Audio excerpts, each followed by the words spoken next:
どうぞよろしくお願いいたします。今日はお忙しいところありがとうございます。お時間を割いていただいてありがとうございます。私は、日本文化の大ファンとして、作品を以前からいろいろ拝見させていただいてますけれども、盆栽、シリーズなどはすごく感銘を、受けまして、それでぜひ一度お会いしたいなと思ってて、今回それが叶いましたので嬉しい限りでございます。よろしくお願いいたします。でもうズバリお聞きしますけれども、写真家になるというか、写真との出会い、もしくはそのきっかけについて教えていただけますか。そもそもは、大学が写真学科で、その写真を志してその写真学科に入ったというよりは、芸術全般というか、あとは音楽だったりとか、そういったいろんなことをやりたくて、その美術系の大学に行ったんですけれども、その中でやっぱりいろいろな写真家の先生だったら、例えば細江栄光先生とか、そういった方に教えてもらう中で、少しずつやっぱり大学で本気で写真をやるとなると、やっぱり結構エネルギーがいるといいますか、そういった中でやっていったところで、やっぱり環境の中で少しずつ写真に対する熱量が上がっていったといいますか、そういうところがあって、今のところまでそんな感じでずっとなんでしょうね、写真を研究し続けてるみたいなところが、撮るというよりも写真を研究するっていう感覚の方がもしかしたら強いのかもしれないです。じゃあそのなんていうんですかね、構造というか表現の研究っていうか、じゃあいろんな、細江先生を含めてですね、いろんな写真家さんの作品を見て、何か影響とかそういうのがあったりするんですか。そうですね、失礼な質問ですけど影響というよりはやっぱりそれぞれの持ってる文脈だったりとか、文脈ですね、日本の写真も、あとは世界の写真もそうですけれども、いろんなものが持ってる写真の文脈っていうのを自分の中でいろいろ解釈しながら、それをある意味で再構築していくような形で制作をすることが多いので、影響以上にやっぱりいろんなものを下敷きにしているっていうところは結構大きいかもしれないですね。そうなんですね。今後ろにあるその作品ですけれども、先ほどおっしゃいましたように金箔が貼ってあって、というのはすごくやっぱり日本の伝統にのっとった作品という言い方が変かもしれませんけれども、そうですね、特にこの盆栽のシリーズなんかは結構その金箔であったりとかそういったものとの相性がいいということもあって、素晴らしいですね。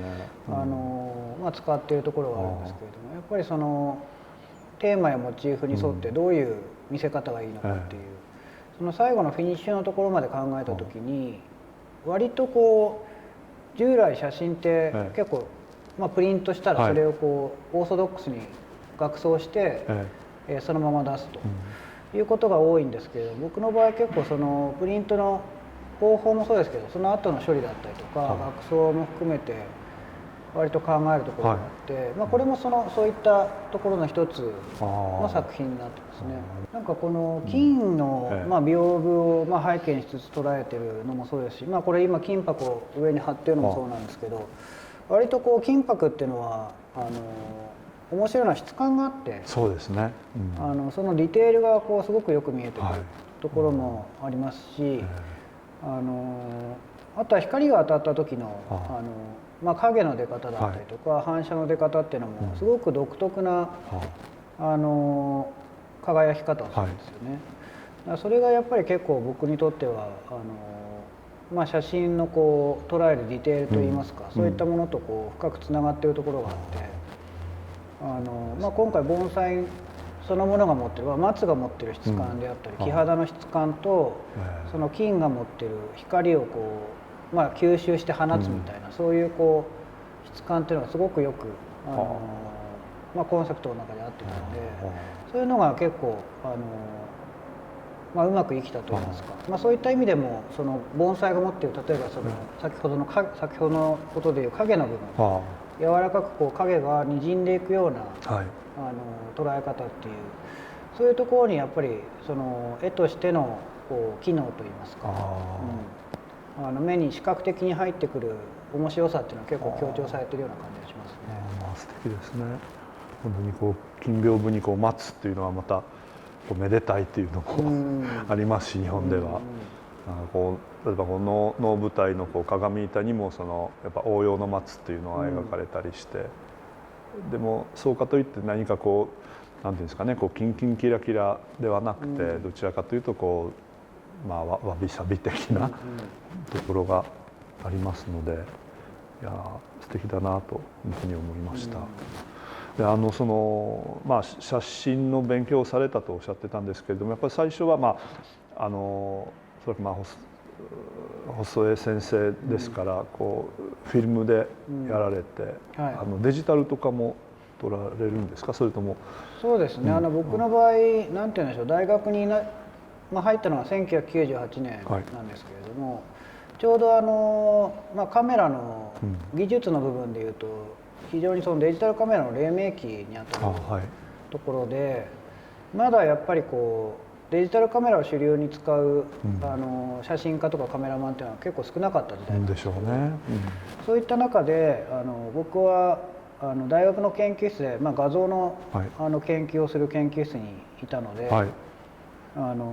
割とこう一番新しいデジタルカメラに触れられる環境で育ったところがあって、今でいう 35mm っていう、一眼レフみたいな、こう割合こうみんなが持っているようなカメラとは違った、もう少し大きいじゃあ大判ですかね、カメラをデジタルカメラで使うというようなことができたので、なんかそういったものを使って、じゃあこれから先どういう、イメージメイキングができるのかっていう、それが割合こう、卒業研究としてのコンセプトになっているところがあるんですよね。だから僕の一番最初の興味っていうのは何が撮りたいとか、どういうふうに撮りたいっていうよりも、一番今最新の機材を使いつつ、いろいろな写真の文脈を探った中で、今一番新しい表現っていうのは一体何なんだろうというのを考えていったのが、大学とか大学院の時になっているので、割合こうデジタルとアナログをハイブリッドしたような形のそうなんですね、作品っていうのがその頃からやっぱ多かったですね。そうなんですね。じゃあ大体こう作品はこう大判というか大判とか中判が結構多かったですね。これは中判で撮影してるんですけど。そうなんですね。今度その展覧会になりますけれども、何かこうコンセプトとか、そういうことについても教えていただければと思うんですけど。そうですね。今回盆栽を撮るにあたって割といつも考えるんですけど、どうすればその自分の表現をこうそぎ落とせるかというか、自分の視点というかこだわりみたいなものをどうしたらこうできるだけこう透明なものにできるかっていうのが結構僕の中でテーマとして一つあって、でそういう中でこう盆栽技師の方だったりとか研究者の方に聞きながら盆栽の見方みたいなのをやっぱり教わっているところがあって。じゃあ本当にこう基本から。そうですね。でその自分の見方ではなく、そのある意味での作法としての見方、日本の美術って結構正面っていうものを大事にするじゃないですか。そうですね。だからその盆栽にとっての正面っていうものをこう考えながら撮影していったというのがまず一つと、あとはやっぱりこう、盆栽という、松っていう常緑の植物を見ていくときに、やっぱり一年の季節の変化だったりとか、一日の光の流れの変化っていうものを移り変わりっていうどういうふうに見せられるかというところが一つあったので、やっぱりこの1年以上にわたって撮影した先ほど伺った見方の部分で整体して撮った盆栽を最終的に一つの絵の中に合成してコラージュしてるんですね。なので1枚の写真の中に、春があったり夏があったり、あるいは雨があったりとか、午前中の朝の光があったりといったような形で割合こういろいろな見方でのこう盆栽の光っていうのがそこに入っていて、そういった意味でも一本の盆栽が持ってる僕が撮ったのは本当に短い1年数ヶ月の時間ですけれども、そこが持ってるその時間の積層されたレイヤーといいますか、そういったものが現れているものでもあるので、なるほど、そういったところから盆栽の見え方の面白さというか、確かに、そういったものが伝わるとすごくいいのかなと思ってますよね。じゃあいろいろななんか一瞬が一つの刹那になってるっていうか、それ非常に興味深いです。そうなんですよね。写真って普通は目の前の一瞬を捉えるものなんですけど、今回の盆栽に関してはできるだけ長い時間の中で、盆栽を愛する人たちがどんなふうに盆栽を見てるのかっていう、それをやっぱり再現したかったっていうところがあって、やっぱり一瞬の造形の美しさを見てるわけじゃないんですよね、やっぱり盆栽が好きな方っていうのは。その日の光であったりとか、あるいは自分の感情とか、そういったものを照らし合わせて初めてそこに見える木肌の荒々しさだったりとか、深いですね、そういったものを見ていくという、それを表すにはどうすればいいかっていうところがやっぱり今回のコンセプトだったんで、なかなかそういうふうに写真を撮られる方が他にいらっしゃらないじゃないですか。というか少なくとも私はいろいろ見てきたつもりですけれども、そういう方にお会いしたことないですので、貴重ですね。そうですね。だからそれもまた物の本質、写真を使ったものの本質を見る一つの方法だと思っていて。そうですね、確かに。だから僕が補正先生に教わったこともやっぱりどれだけ目の前のものの本質をレンズを通して見つめられるかっていうところがやっぱり大きかったんだと思うんですよね。今回の展覧会のテーマは盆栽ということで、作品のテーマについて何がきっかけになるのかなと思いまして、それをお伺いしたいと思います。割と盆栽もそうですし、それに限らず僕の場合結構重要にしているのが、それまで僕が知らなかったことであるとか、あまり深く理解してこれなかったことであったりとか、そういったものをに出会った時っていうのがやっぱりその作品を撮っていく、あるいは深くリサーチしていこうということの一つのきっかけになっていて、で盆栽もそうです。例えば僕が撮ってるワインなんかもそうなんですけれども、やっぱりそういったものに情熱をかけて時間やあるいはお金であったりとかいろんなものをかけて、それに対して人生の時間を使っているっていう、そういった情熱のありどころっていうのは僕にとって非常に興味のあるところで、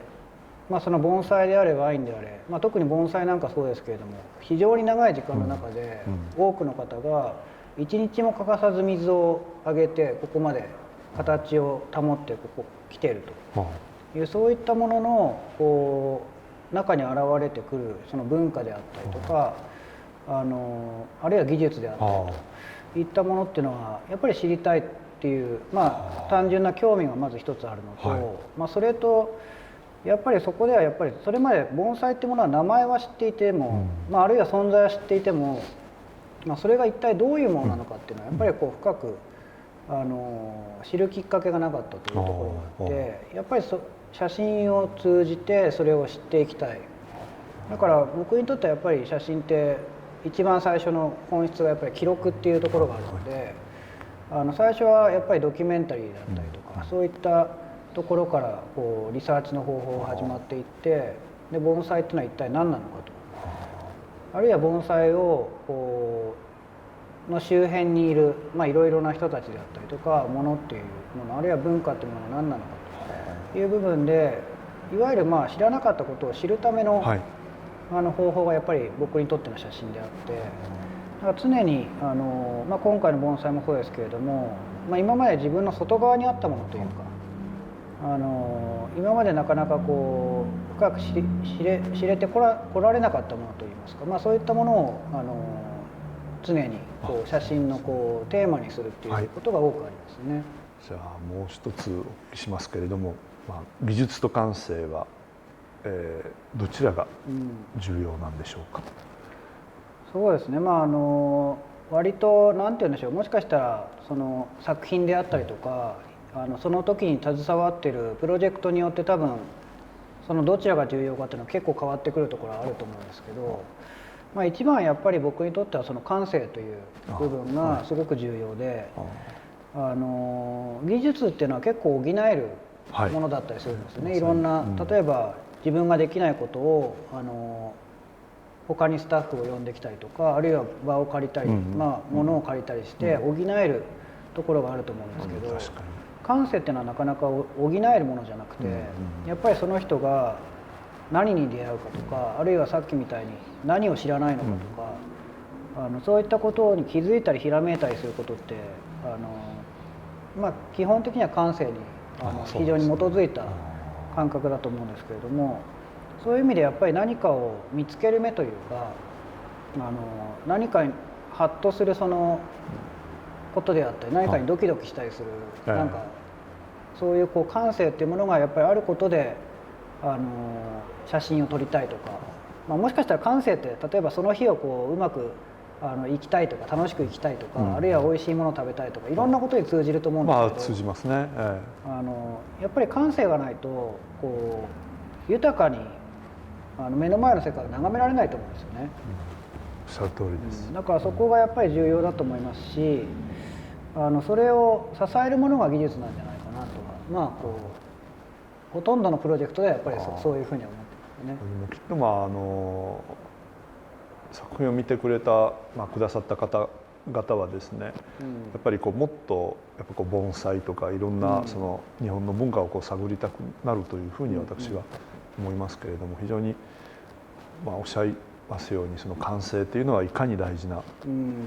とかというふうに私は思います。感性を好奇心というふうに言い換えてもいいのかもしれない。そうですね。そういうところがすごく重要なのかなと思いますよね。展覧会見に行きたくてしょうがないです。今日はどうもありがとうございました。ありがとうございました。